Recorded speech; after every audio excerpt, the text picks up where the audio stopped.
Morning, everyone. Good morning, Precious, once again. Hopefully, that as we start, as we continue, get others to join us.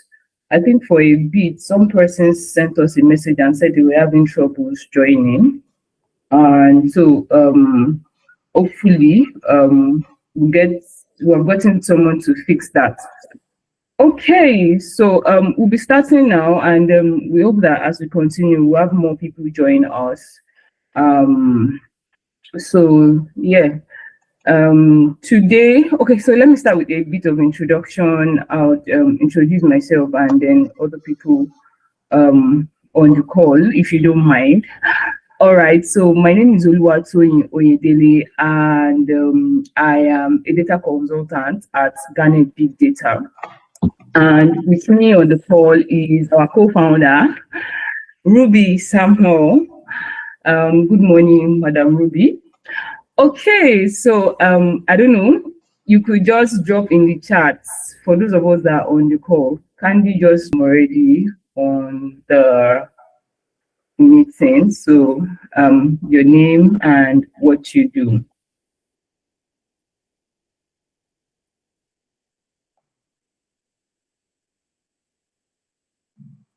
Okay, also we'd like to record the session so that for those of us who might want to come back to the session and take maybe remind yourself of one or two things that we have talked about on the call. So we just letting you know that we are going to be recording the session. And after the session, we'll share with you a YouTube link where you can rewatch the session in case you want to. Okay, I'm still waiting for our responses in the chat. What you do and where you are joining us from. Good morning, Samuel. Good morning, Precious. Can we hear me, please?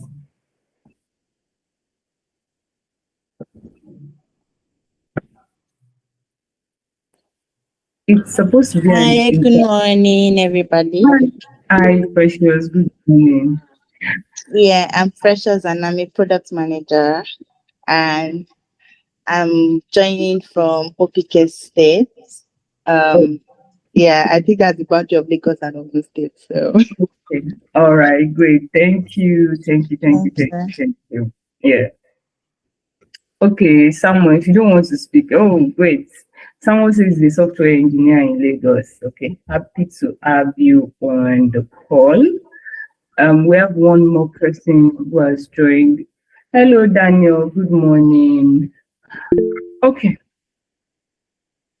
Good morning, Daniel. Yeah, hello. So we're just asking us to introduce ourselves. Just tell us what you do and where you are joining us from.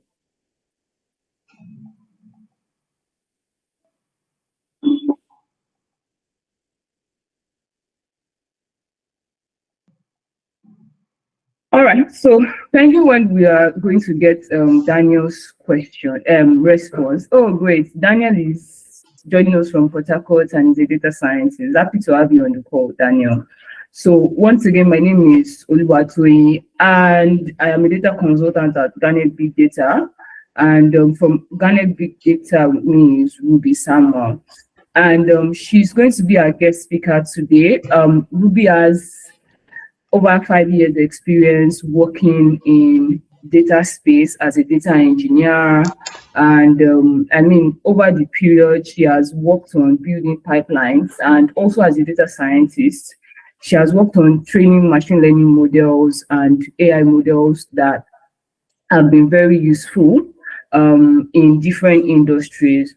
Currently, she's joining us from Spain, and where she currently works as an AI engineer, and also outside being that, she's also running Garnet Big Data as a co-founder.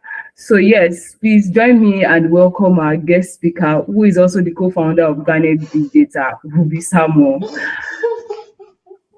Ruby. Thank you. Thank you so much for that introduction. I was like, that was so much accolades. I don't know. Anyway, thank you very much, Tony. I'm glad to be here. I'm glad to be part of this meeting, part of this mission that we have created with my other founders. I'm glad to be here. Like Tony said, I am Ruby Samuel. I'm joining from Spain, where I currently live and work at.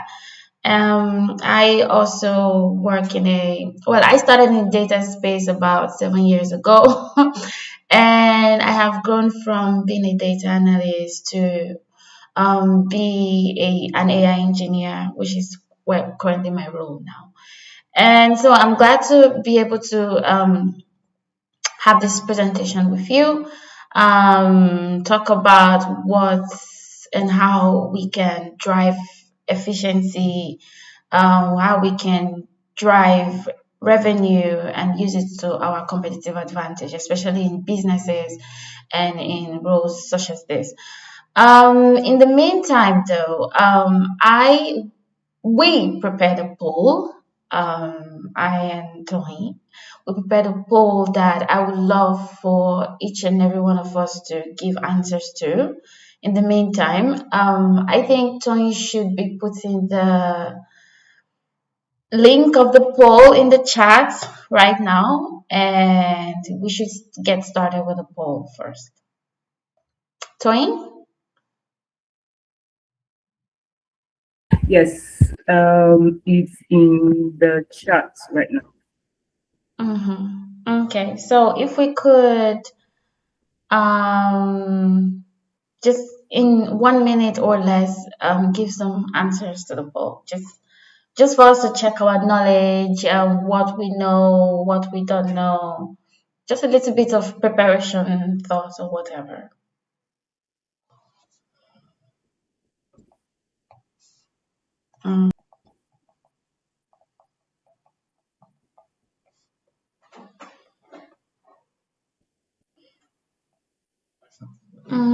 Please let me know when you're done with the question, with the poll. I think Miss Tony just put it in the chat. Yeah. You can just click on the link in the chat. I think the second one should work. The first one might not, but the second one works. Please let me know if you're having any issues using the link. To see any response. So, I mean, that tells me. Yeah, the link works.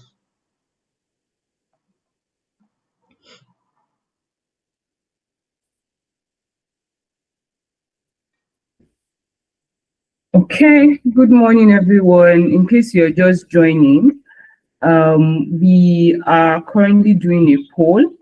And if you check in the chat, there is a link to the poll in the chat. The second link. Thank you, someone. Would quickly like you to take the poll. Please, this is for us to have a smooth section. Good morning, everyone. My name is Oluwatoyin. For those that are just joining us, I mean, we started a while ago, but I know that a few persons just joined us now. My name is Oluwatoyin, and I am a data consultant at Garnet Big Data. Our speaker already started. Her name is Ruby Samuel, and she would like us to just take a quick poll, which we have dropped the link in the chat. So please take out a few seconds. I think it shouldn't take you up to a minute to fill the poll. Thank you.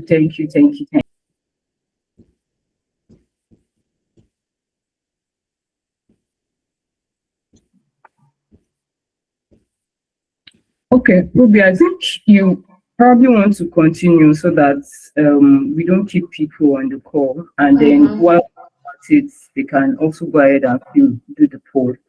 You could also pin the poll to the chat so that when people come in, they can see it. Yeah, I have done that. Okay. Okay.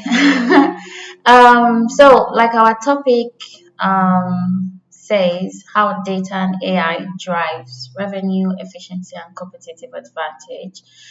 I would like to start with some definitions first. Tony, please can you change the screen, the presentation slides? Yeah.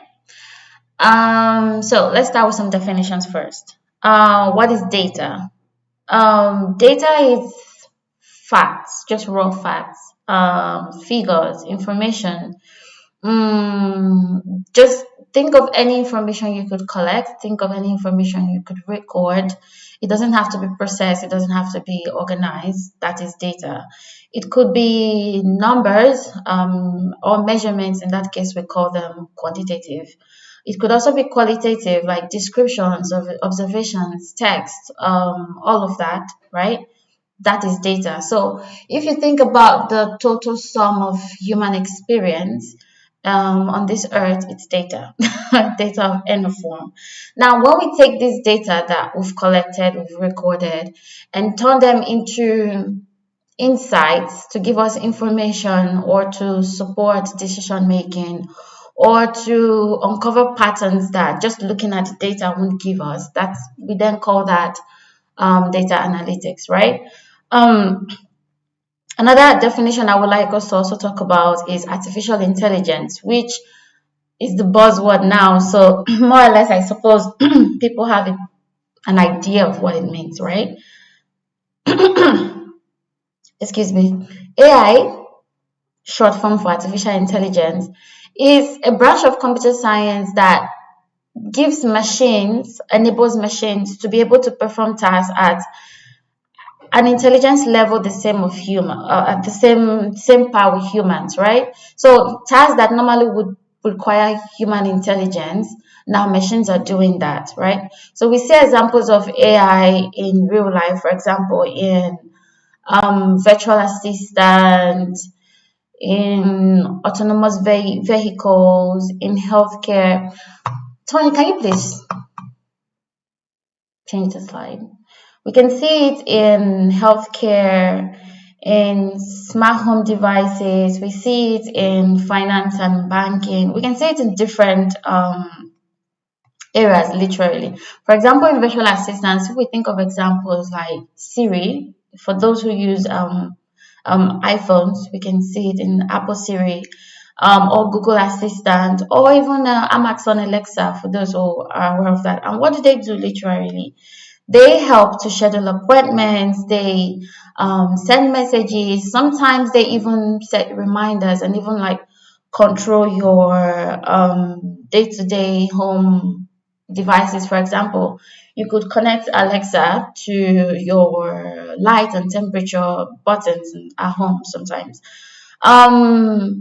We also see it in language translation, where you can translate whatever type of information, text, speech, images, across different languages. So here we think of DeepL.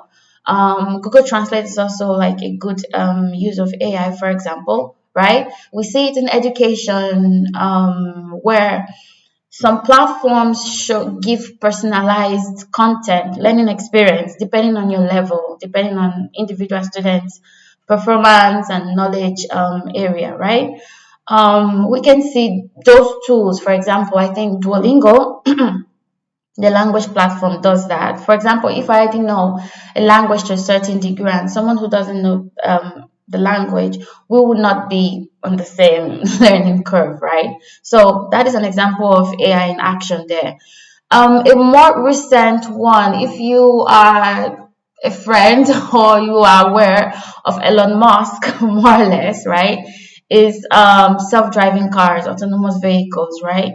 They are literally they're changing the transportation system currently. So we see where autopilot, for example, where you don't need to control the car, it's just driving by itself. It's making decision like a human, just driving to the destination that you've already planned to go to, for example, right? How it's using sensors, it's using algorithms, for example, to find the roads, to detect objects close to it, detect obstacles, all of that. That is AI.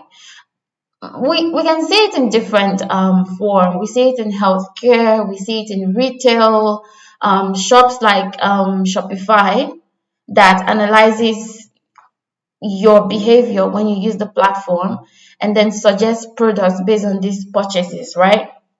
Or also adjusting prices in real time, right?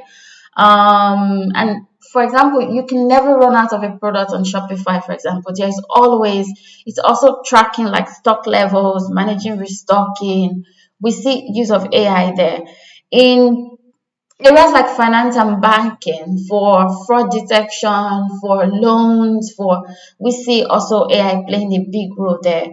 Like I mentioned earlier, smart home devices, which is like the trend now. For example, we have Next thermostats, right? We have Philips Hue, all of these that just adjust light automatically at home, adjust thermostats to control the temperature, and also to save electricity costs also, right? We also have AI powered cameras that just automatically detect activity, right? Sending real-time alerts to the homeowners or whatever. Then in the part of robotics, which is it's also an area that I would say it's up in the last 2 to 4 years. We see robotics in industries like manufacturing, in industries like agriculture, industries like healthcare. Like it's just automating tasks, thereby improving productivity, improving accuracy also. We can see it in digital twins where surgeons don't need to be present at the site of doing a surgery or whatever. They can use like a robot, them controlling it remotely also, right? So this is in a large sense, it's reducing human error, right? We see robots in agriculture helping farmers in tools like harvesting, planting, watering, all of that, right? So these are like the different areas we can see the use of AI, where AI is literally working for us. In the next slide, in this slide, you see the different tools I've mentioned, right? Different use of AI in these different industries across different areas. Name of the tools, we can see Alexa, we see Shopify, we see ChatGPT as a chat bot, even though I did not mention it. Which brings me to the next slide, where AI is very broad, like we've mentioned, right? And as you can tell, from robotics to fraud detection to automatic detection of movement, all of that, these are different subsets of AI, right? And so when people talk about AI, it's a big umbrella term that covers machine learning, it covers deep learning, it covers computer vision, also covers agentic AI, which is where the chatbots come into. For example, when I spoke about loans and spoke about demands, like predicting how much stock a supermarket in Lagos, for example, will need next week, for example, or when I spoke about loan, where we said what fintech company, if this customer that borrowed from this fintech company is going to repay, is likely to repay a loan. All these fall into the subset of AI, which is called machine learning, right? And then when I spoke about tools like Siri, when I spoke about tools like Google Assistant, understanding speech, or the digital twin in medical imaging, where just giving a photo of an x-ray or a scan, the AI can tell you this is a disease that is growing or coming. All of this falls into deep learning. When you open your iPhone and you use your face recognition, right, on your smartphone, this falls into the subset of AI called deep learning. Then we now talk about if for example you've ever reported a spam email in your Gmail and you never see that email again unless you go to spam, that is natural language processing, right? Or for example, when some companies, when you send some reviews to them, they check if this review is a positive review, a negative review. How can they, or for example, when you put all your data into ChatGPT, you put a document and tell ChatGPT summarize it for me. That is under a subset of natural language processing. We could keep going on and on and on and on, and you see, like, all of these, they are like in different subsets, even though they are all under the umbrella term of artificial intelligence, right? Now, considering what we spoke about in the previous slide, I would like if you could, for example, if I talk about self-driving cars, for example, what area of AI, what subset of AI do you think this falls into? I would, if you can write your answers in the chat, right? I just want to say, like, if you understand what I'm saying, just checking in. Also, to add to that, when we speak about cameras detecting a license plate, for example, when you go to toll gates or you're parking, right? There's a license plate recognition. What part of AI do you think that falls into? Could you give your feedback in the chat? I would love to see what you think.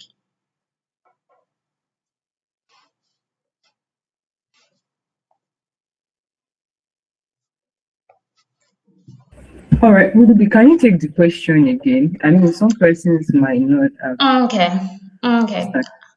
I it's okay. I spoke about license plate recognition, right? When you go through, you've watched movies where they're looking for a criminal, right? Oh yeah, computer vision. That was great. That was great. That was a good one. Yes, 100% computer vision. Let me think of another question. What part of AI that uses machines, I would say, so as not to give out the word, machines to move goods from one place to another. They also help sometimes in production, in wedding, assembling, packaging, cleaning in the malls, for example. What part of AI? Yeah, robotics. Thank you. That is great. Robotics, great. That is good. Okay, last question. What part of AI is when you write to, for example, Amazon chatbots, and they say, what is your issue? Tell me your order number. Okay, your order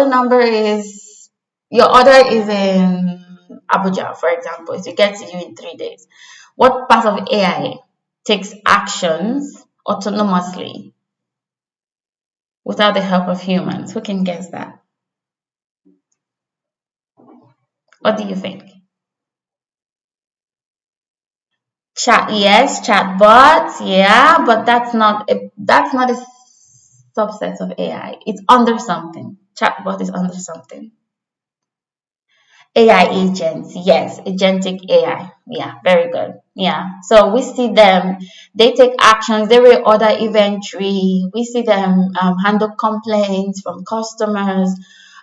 We see them sometimes create campaigns, automate systems. Yes, you're correct, exactly. So now you've understood these different subsets of AI. Let's go to what brought us here today. How do businesses drive efficiency, revenue, and competitive advantage? First of all, in the next slide, we will be talking about how businesses used to, right? And then we'll see examples of businesses that use the traditional approach and how it worked for them. Okay, and then we move on to the ones that using not the traditional approach, the modern approach, if I should say, combining data and AI, right? And then we'll also see examples of that. So now let's see how businesses used to do that, right?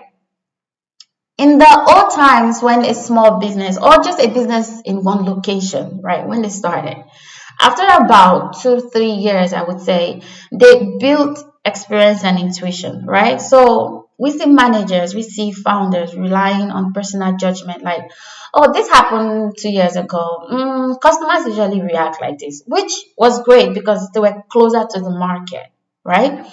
But when they scaled out, like they had more let's say more branches in other places, or when their processing became complex, it fell apart, right?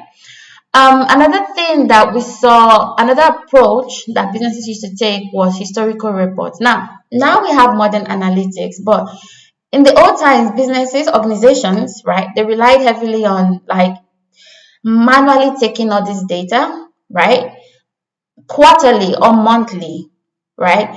So they take it usually not monthly, let's say quarterly, right? And then they make reports out of this quarterly data. What happens is this quarterly data is already historical. It's really, really, it's far history. It's describing what has already happened instead of what is happening in real time, right? So we see that the trends, if you're making a report that is quarterly, the trends has already passed.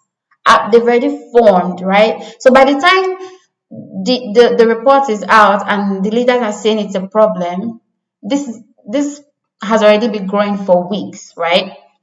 Then, of course, we see the thing of manual compilation, right? So we see people manually pulling numbers from spreadsheets, from emails, from WhatsApp, from different paper systems, from receipts, all of that, which obviously it takes days to compile, and not to talk about the part of human inconsistencies, right?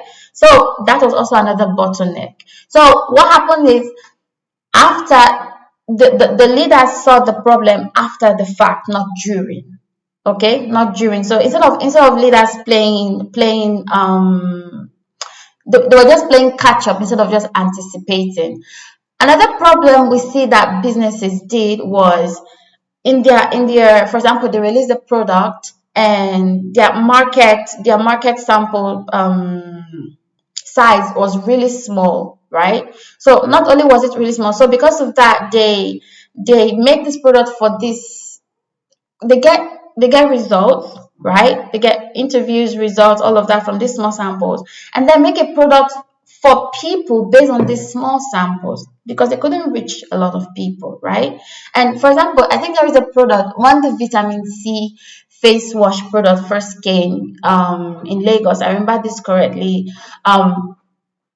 Their initial pilot sample was just for a small group of people. They received reports, and then of course they tweaked their product, which was great.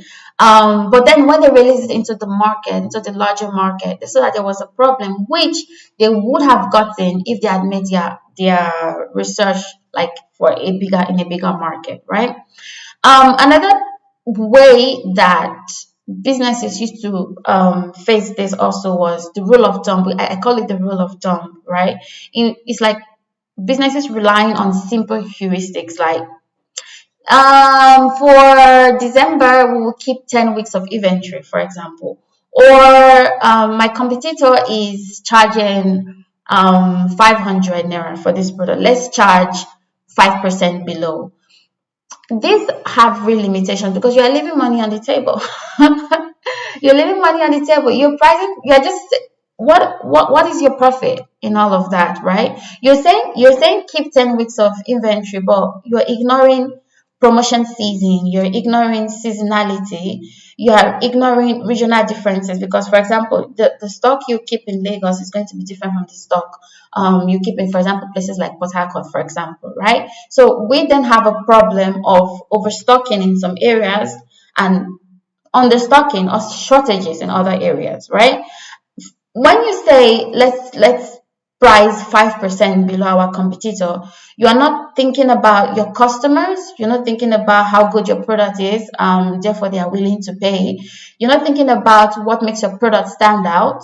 You're also not thinking about real-time market shifts, right? So you're affecting your profits and you're not actually improving competitiveness because if your product is cheap, it's selling out, you cannot understock because you also don't have money to stock more, right? So heuristics is easy, but it's not smart because you are leaving money on the table. You are missing signals. You are reacting slowly to change.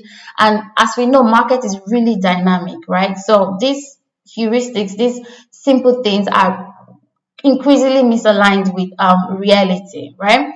Another thing also in the rule of thumb is because most businesses fail and this we will talk about it in improvement in another slide, but we'll talk about it. I just wanted to introduce it now because data security is an afterthought for them.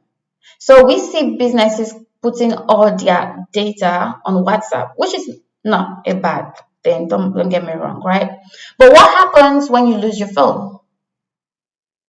Or you have an ex-staff that had access, and when they left, they took all of that. What happens? So when we talk about these approaches, we're not just talking about increasing your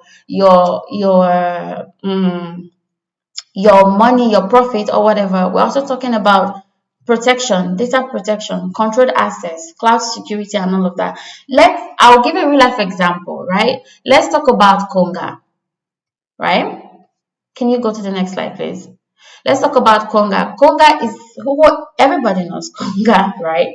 I think they came the same time as Jumia, and I think Jumia is still up from my last research, and Konga is nowhere to be found, more or less, right?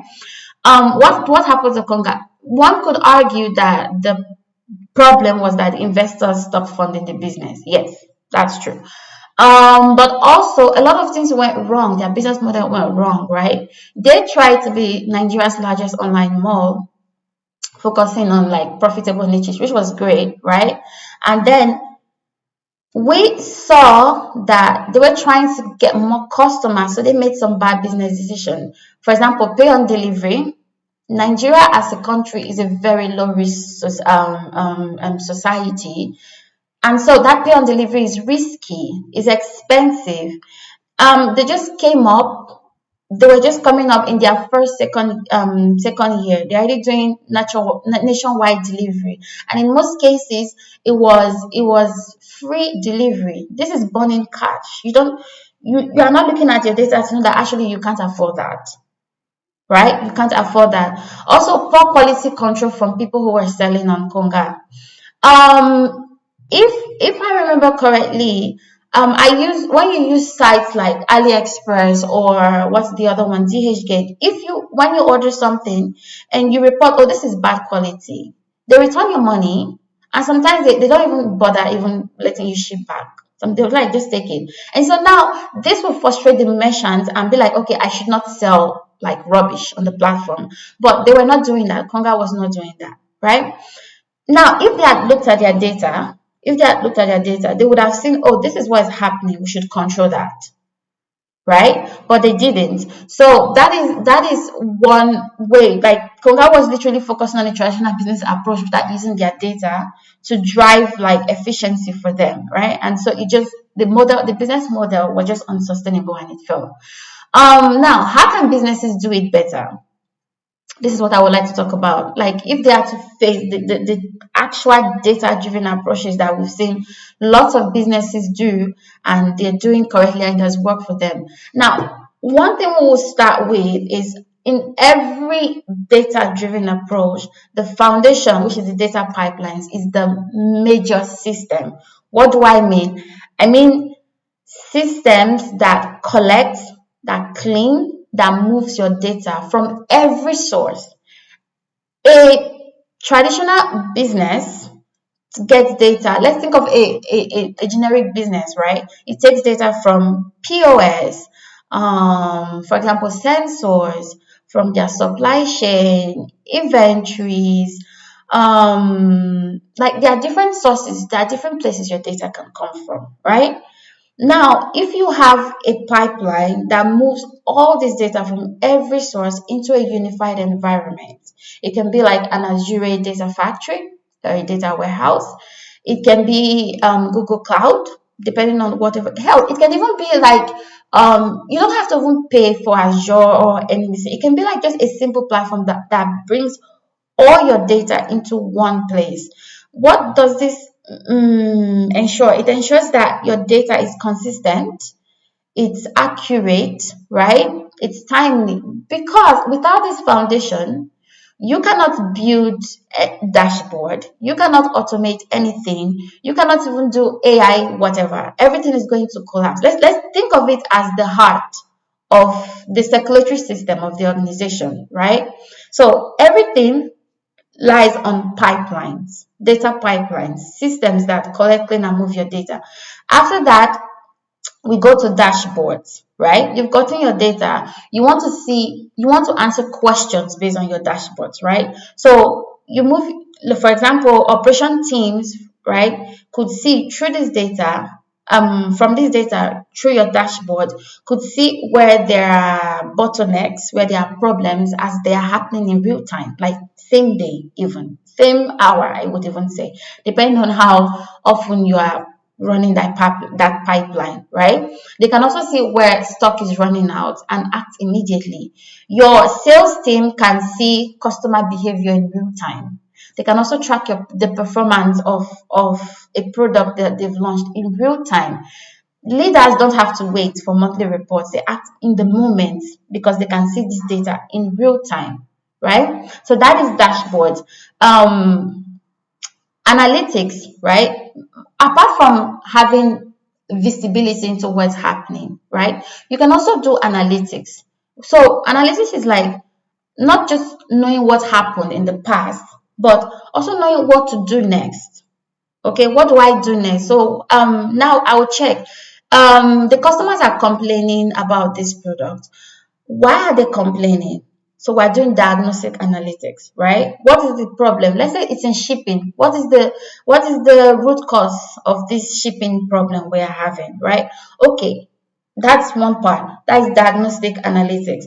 Let's talk about predictive, right? Okay, this product is moving fast and it's the rainy season. And let's say it's a sunscreen product, for example, even though everybody knows you should use sunscreen in all seasons, but let's be for real, people don't use it when it's cold. Okay, they use it when they are going outside. Okay, so if it's a rainy season, what should we do? Should we put more or overstock more products, right? Because we know we won't sell it like when it was like hot period, for example. So what is likely to happen? What's the demand for going to be in the next few months, for example? What is the risk if it's a loan business, that if I loan to this person is going to repay my money back? That is predictive. Okay. Then, like, analytics can be diagnostic, like I said, can be predictive, it can be prescriptive, like also telling you ways to improve, ways to optimize, all of that, right? Then we go to after you've done all that, this is where you can now add like machine learning, recommendation engines, AI to your work, right? So AI, for example, you have intelligence, right? But there are some patterns you can't see because you have all this data: sales, inventory, customers, reviews, everything. You have all this data, and sometimes you can't. They are too much. You can't see them. So machine learning model helps learn patterns that your humans can't see. Okay, for example, recommendation engines, we say, okay, this is competitors' data, this is your inventory, this is how the stock is doing in the market generally. Let's improve our pricing. So it will suggest optimal pricing. It will also suggest next best actions for you. Okay. Once you've done all that, you don't want to be manually, okay, for example, I have to click here to know when my stock is finished. You can now automate the whole thing. This is where triggers, alerts, workflows literally falls into the group of automation, right? So if, for example, the key performance indicator of a product, right, has moved, okay, it will send an alert immediately to the teams in charge of that. So look, notify this team. Why is this KPI has deviated from expected range? What do we do? Let's look into it. It also triggers automatically. It could send you an email or a message saying, this stock is getting low, let's reorder. Or this issue, we have a big issue right now. Let's escalate this issue to the correct team. So we're not waiting for someone to notice a problem, right? Real time, we are getting responses because the system is alerting us to those responses, right? So of course, lots of experimentation, lots of data governance, which I would like to talk about for a bit, because governance ensures that client's data that's with you is trusted, is secure, and is well defined. Governance also covers For example, if this product in this branch is called face wash, and another branch is called facial cleanser, which is more or less the same thing, data governance says that in the unified storage, they should be under the same name. Clear definitions, clear quality standards. If my factory in Kano is giving me a quality standard, it should be the same standard that my factory in, for example, Lagos, right, is giving to me. Quality, that is governance, literally. Minus not only in naming, also in privacy and regulatory requirements. Client data with you should not be sold out because they trusted you with that data, right? Customs metrics across different teams should be the same, so everyone speaks the same language. If I say facial cleanser, everybody across sales, operation, everybody should be able to understand what we are talking about. The organization in charge of governance in Nigeria is called NDPR, right?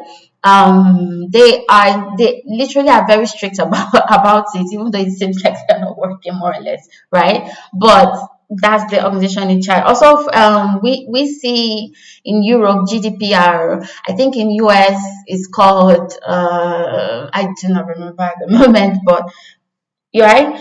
For example, I don't know if you follow the news, but GDP are the privacy and governance organization in Europe recently sued Meta, and also Twitter, actually the one in France sued Twitter. So you can see it's like really, really important how data should be organized and controlled or managed from organization to organization.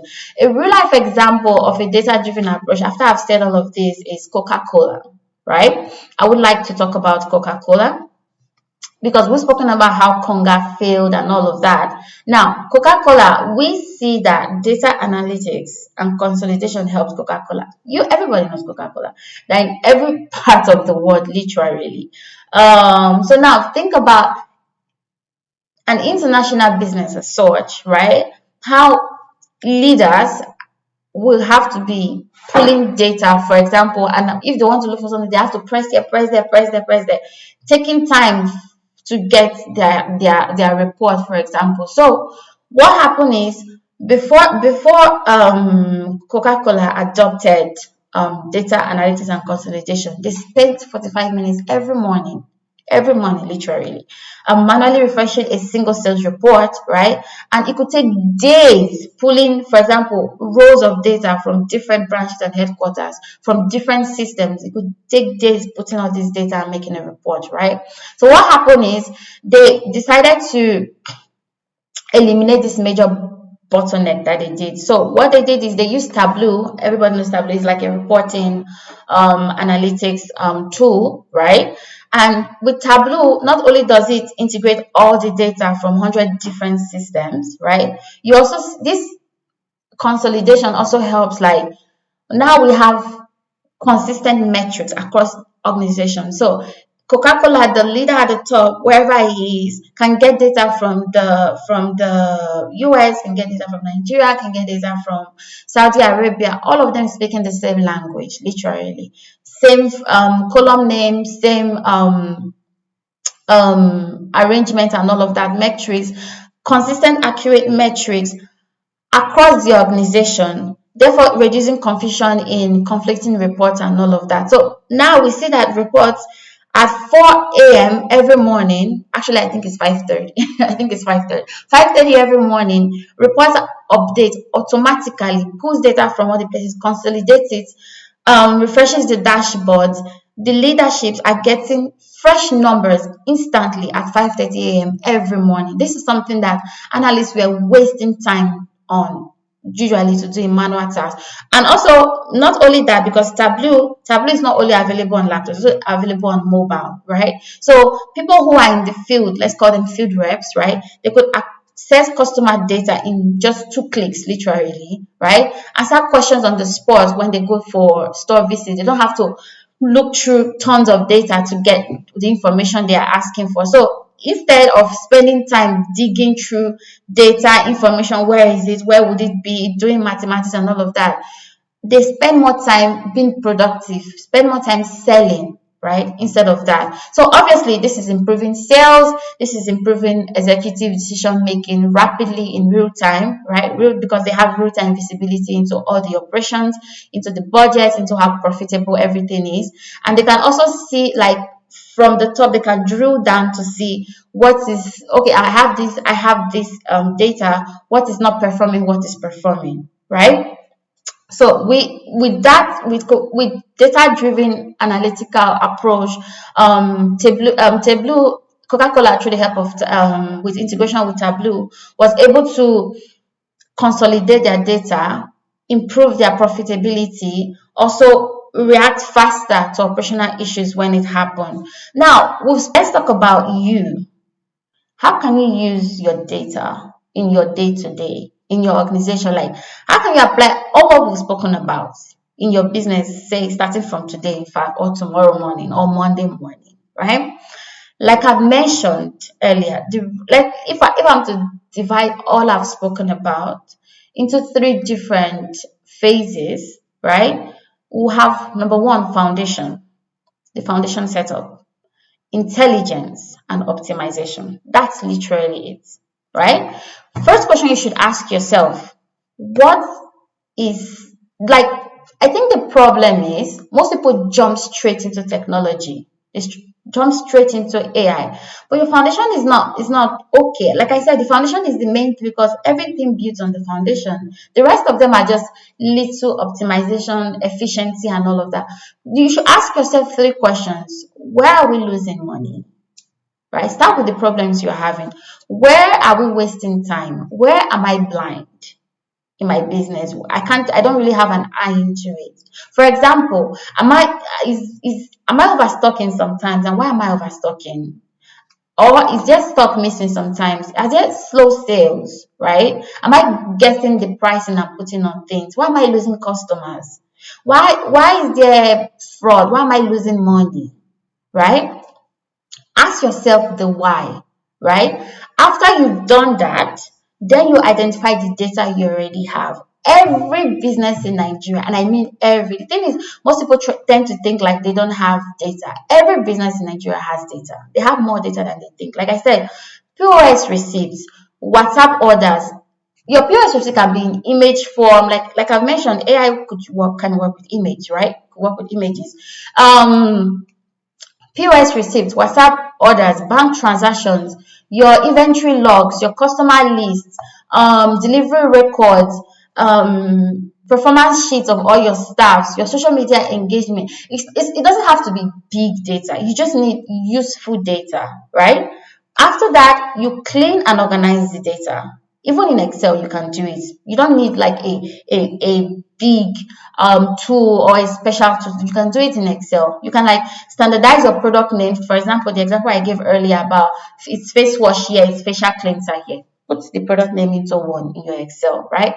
Track the dates. Not one place is using month dates here, another place is using year, month, and another place is saying 21st of February 2026, for example. Yeah, track the dates consistently. Remove duplicates. Right? Let there be organized data. Let every data come into one place, unified data system. So that this alone literally will increase efficiency because teams stop arguing over numbers, right? After you've unified your data, build simple dashboards to answer simple questions. For example, you can start with a dashboard of daily sales, right? Or inventory, or customer acquisition. How many customers did I get today? How many customers left today? Customer acquisition, like just to see. Answer your simple questions, right? Because only when you can see what is happening, only then can you make better decisions, right? Then after you've done these dashboards and everything, you put in analytics, right? Now you've seen your daily sales. You saw your sales for this week. Now your sales for next week, you're like, why did my sales drop last week? What happened? This is analytics. Now you are asking questions. Which customers, I got more customers, why are they coming? Trace the why. Why are they coming? What product, what new product did I release that they love, right? What are customers buying? Okay, now that I've known this, when you've done diagnosis analysis, then you go to predictive, like, okay, if customers are coming because of this, maybe I should push this more. Maybe I should increase demand. What will demand look like next month, right? Which customers am I likely to lose if I push this product more instead of this other one, right? After you've been playing around with your diagnostic predictive analytics for a while, you get a handle of what drives your business. Then you can start to do a little bit of what is the optimal price of today, how much should we reorder, just because now you have informed decision based on your data. And okay, fine, this customer, we've not been paying them attention, maybe we should target them with this kind of promotions, for example, right? These are simple analytics that you don't even need to do with AI. It's literally just plain data analytics. After that, you introduce AI in small areas. A good example would be, for example, AI powered demand forecasting during festive seasons. I mentioned this to my co-founder one time, and I'm like, people tend to think 30 December, 30 December. Lots of I just got back people. The actual I just got back people. Do not come to December. Do not come to Nigeria in December. Okay. They are coming in October and November. What is the market for that? There is no data because we see everything in December. Everybody in the last 2-3 weeks, Lagos is full. Abuja is full. Everybody is coming back and all of that. But we are losing important people that have come earlier. Because if we're being honest, the major people that come during I just got back are people that are not even Nigerians like that. The real family are coming earlier, right? And you will see this if you look at your data. Because you are running out of stock, you're like, what is happening? Right? Also, automatic pricing suggestions based on competitors. So you're not losing money. You just using AI, not just looking and guessing and just giving like pure, okay, let's remove our numbers. Using AI in this small area, you can see, okay, pricing suggestions. Or because of your efficiency and all of that, your customer base have grown. You cannot be replying to everybody now. WhatsApp chat bots, right? For customer service, order taking, brings everything to a unified form. So you are not like looking to your Instagram, looking at your WhatsApp, looking there, right? Or another place you can use AI, for example, in a small business is fraud detection, right? For mobile money on, for example, on POS, right? You could usually just build a small system for that, right? After all of that, like I said, AI comes with automation because this is where your efficiency then gets better, right? So you create an efficiency system. This is not literally AI. This is just an automation system where, for example, give me an alert when I don't have inventory, when my inventory drops below, for example, 20%, for example. Or not only give me an alert, but also write automatically to the seller, right? The person I order from, like trigger reorder automatically. Or when a high value customer, for example, you know through your data, through AI, that this customer purchases every month, but this customer has not come in the last 40 days. Let's notify sales team immediately, like, maybe you should write to this customer to see how far, right? And if there are suspicious transactions, also flag them, right? You build these are just literally small automation, just has answering a little question here, a little question there, a little pain point here, a little pain point there.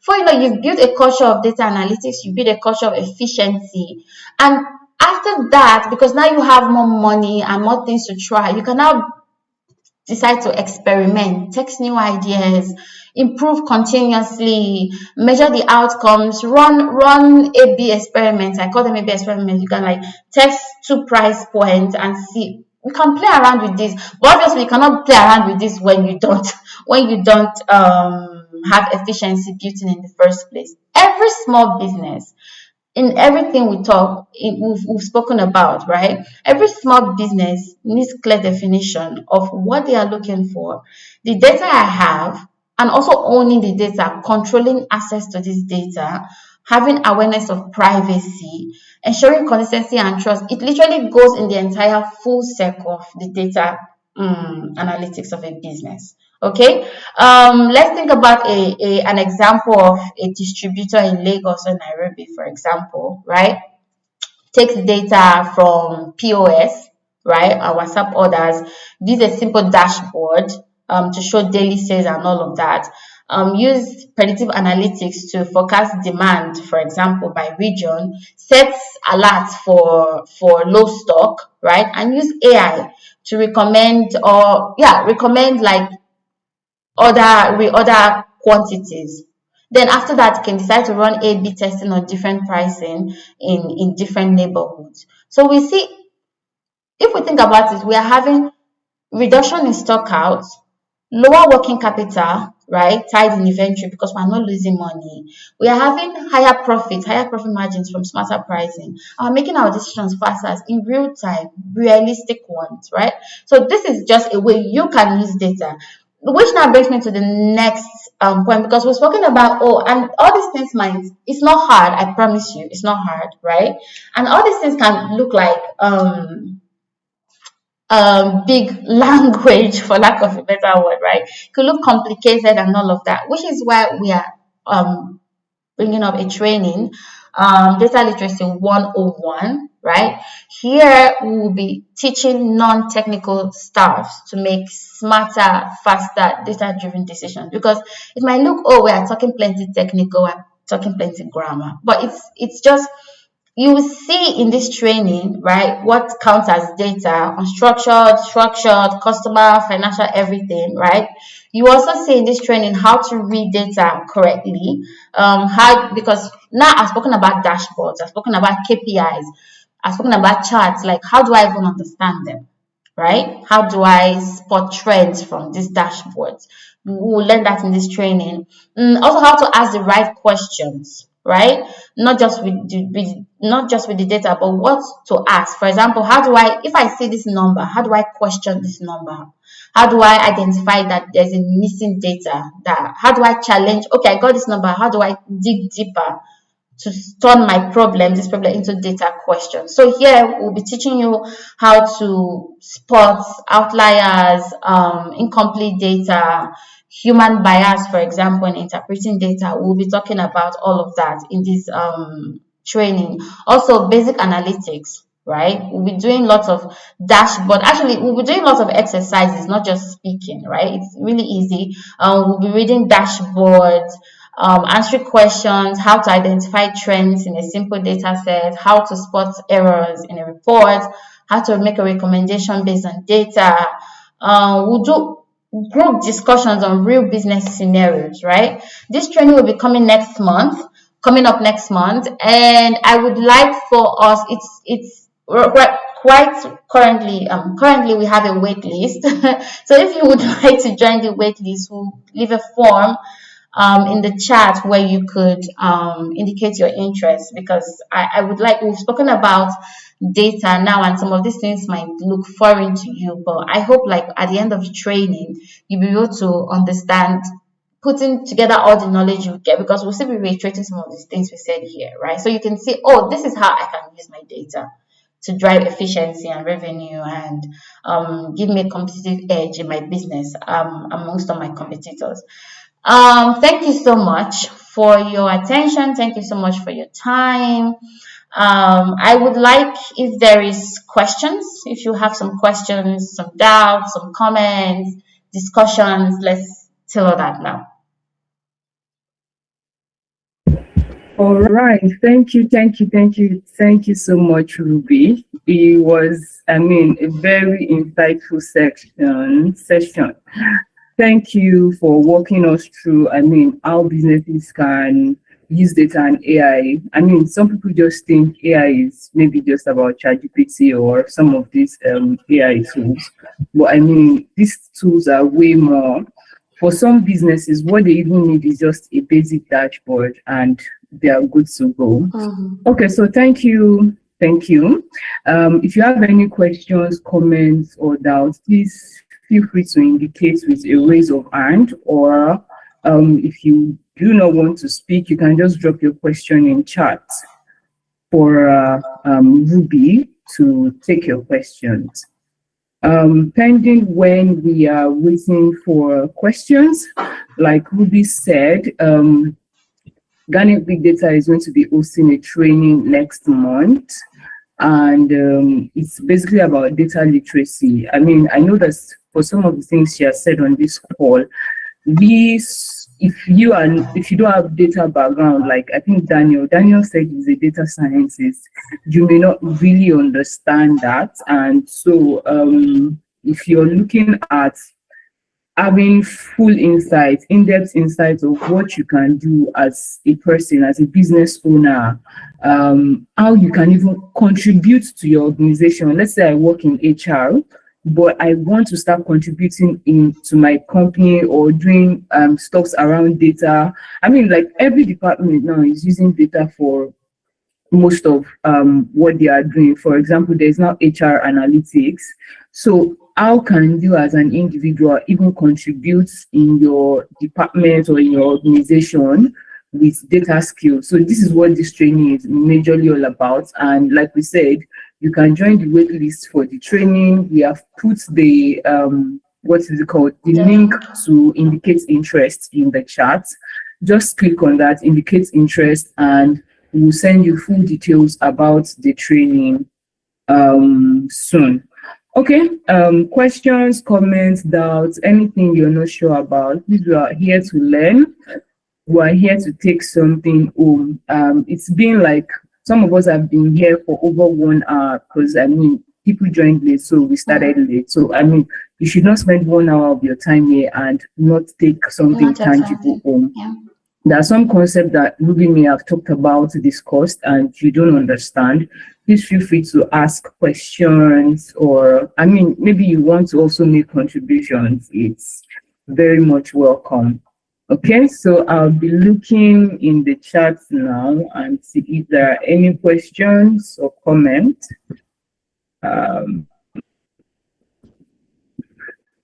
Okay. Are we saying we perfectly understood everything Ruby said? Because I know she said, even me, that there are some technical words that she threw out there that I would have to go back to her and say, founder ma, please, can you explain this?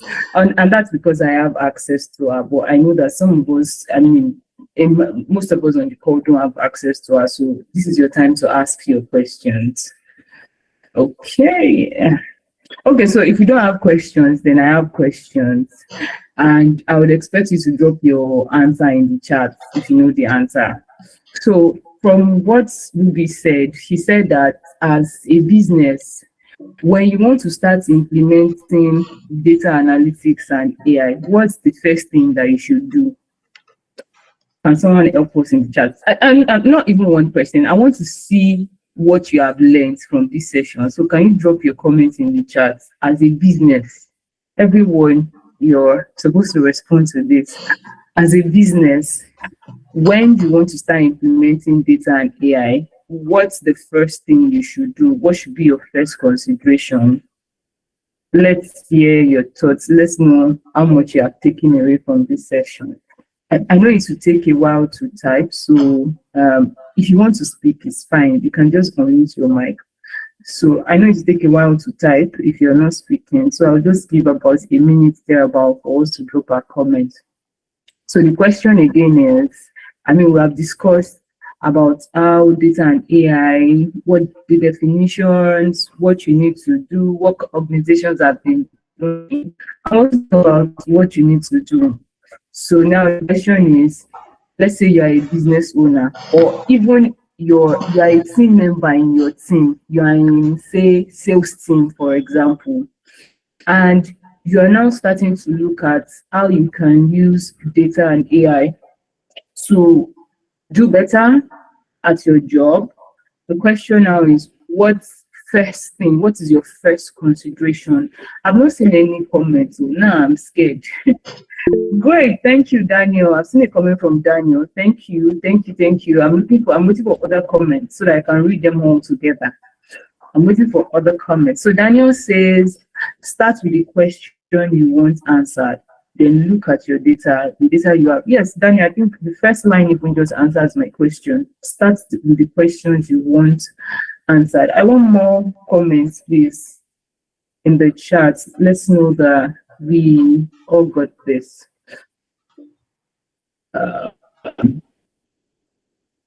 Okay, because of time, I will not be able to hold everyone, but yeah, Daniel actually just said it. You need to start with the question you have in mind. So it's not just go and start doing use cases or go and start building dashboards. The question is, what are your organization's pain points?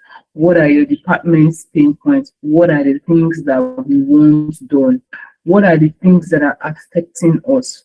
So yeah, start with the questions you want answered. Okay. Thank you everyone for joining today.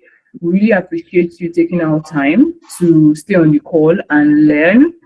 And I mean, for us, it's one of the goals that we have as a business is to ensure that Africa as a whole can start to leverage technological tools, especially in the area of data and AI. When it comes to their businesses, African businesses can actually leverage data and AI better. I mean, we see how advanced continents are doing, I mean, way more training algorithms and doing all of those. And we know that in terms of this, we are lagging behind, so to say. So what our goal is to drive African companies to actually be able to start leveraging data and AI and to gain competitive advantage even worldwide. So yes, we're looking for a point where African countries are going to be best in African companies are going to be best in in this industry based on the fact that they have leveraged data and AI better than they used to do. So yes, thank you very much. These are our contacts on the screen, our LinkedIn, our Instagram, and if you want to reach us, you can reach us at garnetbigdata.com. Yes, our website is garnetbigdata.com, but I wanted to say our email, garnetbigdata@gmail.com. Yeah, so we have a website. You can look us up, garnetbigdata.com, and if you want to speak to us, you can reach us at garnetbigdata@gmail.com. All right, thank you everyone. Please enjoy the rest of your Saturday.